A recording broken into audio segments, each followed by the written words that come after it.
सबको जय मसीह की। Praise Lord. पवित्र बाइबल के वचन हम सीखेंगे। उत्पत्ति अध्याय 32। एसाव से मिलने की तैयारी। याकूब ने फिर अपना मार्ग लिया और याकूब ने भी अपना मार्ग लिया और परमेश्वर के दूत उसे आ मिले।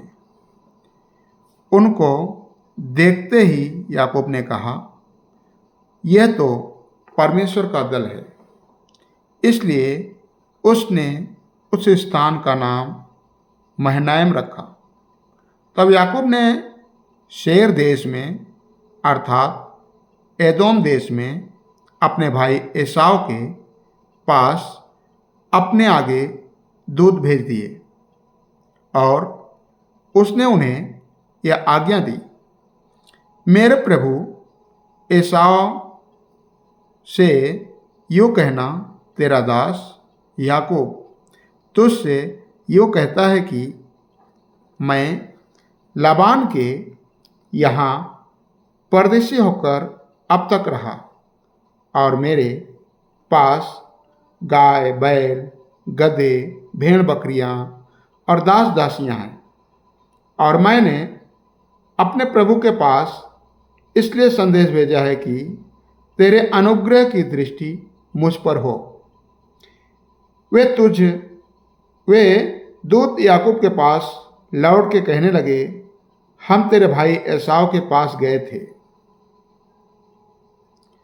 और वह भी तुझसे भेंट करने को 400 पुरुष संग लिए हुए चला आता है।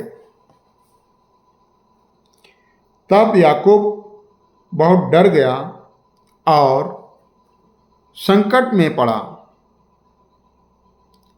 और यह सोचकर अपने साथियों के और भेड़ बकरियों के और गाय बैलों और ऊँटों के भी अलग अलग 2 दल कर लिए कि यदि एसाव आकर पहले दल को मारने लगे तो दूसरा दल भागकर बच जाएगा।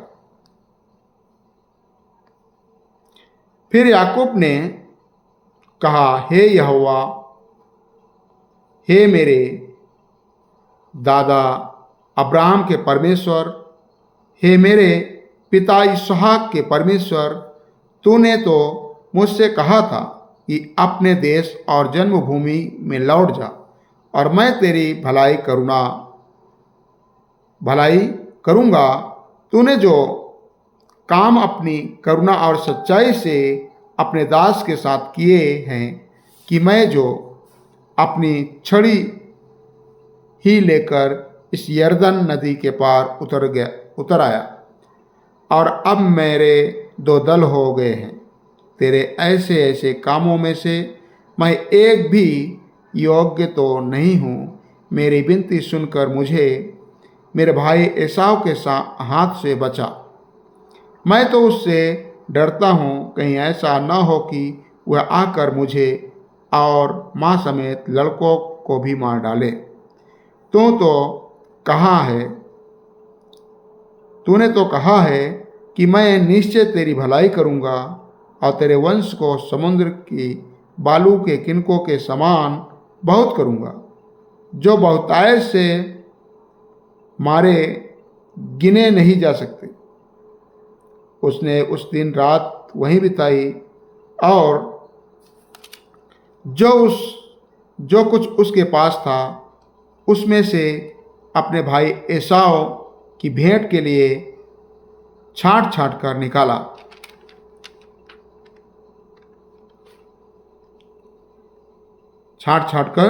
निकाला, अर्थात 200 बकरियां और 20 बकरे और 200 भेड़े और 20 मेढ़े और बच्चों समेत दूध देने वाली 30 उटनियाँ और 40 गाय और 10 बैल और 20 गदहियाँ, उनके 10 बच्चे। इनको उसने झुंड झुंड करके अपने दासों को सौंपकर उनसे कहा, मेरे आगे बढ़ जाओ और झुंडों के बीच बीच में अंतर रखो। फिर उसने अगले झुंड के रखवाले को यह आज्ञा दी, जब मेरा भाई एसाव तुझे मिले और पूछने लगे तो तू किसका दास है और कहाँ जाता है, और ये जो तेरे आगे आगे हैं वे किसके हैं, तब कहना ये तेरे दास याकूब के हैं। हे मेरे प्रभु एसाव, ये भेंट के लिए तेरे पास भेजे गए हैं और वह आप भी हमारे पीछे पीछे आ रहा है। और उसने दूसरे और तीसरे रखवालों को भी वरन उन सबों को जो झुंडों के पीछे पीछे थे ऐसी ही आज्ञा दी कि जब एसाव तुमको मिले तब इसी प्रकार उससे कहना, और यह भी कहना तेरा दास याकूब हमारे पीछे पीछे आ रहा है, क्योंकि उसने यह सोचा कि यह भेंट जो मेरे आगे आगे जाती है इसके द्वारा मैं उसके क्रोध को शांत करके तब उसका दर्शन करूंगा। हो सकता है वह मुझसे से प्रसन्न हो जाए। इसलिए वह भेंट याकूब से पहले पार उतर गई और वह आप उस रात को छावनी में रहा। याकूब का मलयुद्ध। उसी रात वह उठा और अपनी दोनों स्त्रियों और दोनों दासियों और 11 लड़कों को संग लेकर घाट से यब्बोक नदी के पार उतर गया। उसने उन्हें उस नदी के पार उतार दिया, वरन अपना सब कुछ पार उतार दिया, और याकूब आप अकेला रह गया। तब कोई पुरुष आकर पाँव फटकने तक उससे मल्लयुद्ध करता रहा। जब उसने देखा कि मैं याकूब पर प्रबल नहीं होता, तब उसकी जांघ की नस को छुआ और याकूब की जांघ की नस उससे मल्लयुद्ध करते ही करते चढ़ गई। तब उसने कहा, मुझे जाने दे, क्योंकि भोर होने वाला है। याकूब ने कहा, जब तक तू मुझे आशीर्वाद न दे तब तक मैं तुझे जाने न दूंगा। और उसने याकूब से पूछा, तेरा नाम क्या है? उसने कहा, याकूब। उसने कहा, तेरा नाम अब याकूब नहीं परंतु इज़राइल होगा, क्योंकि तू परमेश्वर से और मनुष्यों से भी युद्ध करके प्रबल हुआ है।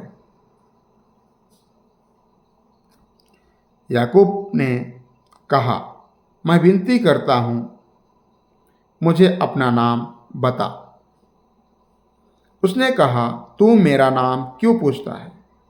तब उसने उसको वही आशीर्वाद दिया।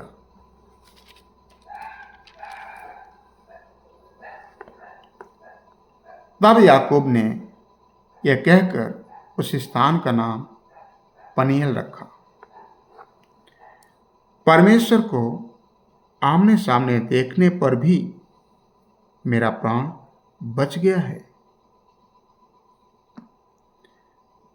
पनीएल के पास से चलते चलते सूर्य उदय हो गया और वह जांग से लंगड़ाता था। इजरायली जो पशुओं के जांग को जोड़ वाले जांघा नस को आज के दिन तक नहीं खाते। इसका कारण यही है कि उस पुरुष ने याकूब की जांघ को जड़ में जांघा नस को छुआ था। आमीन। प्रभु आप सबको आशीष दे। सबको जय मसीह की। Praise Lord.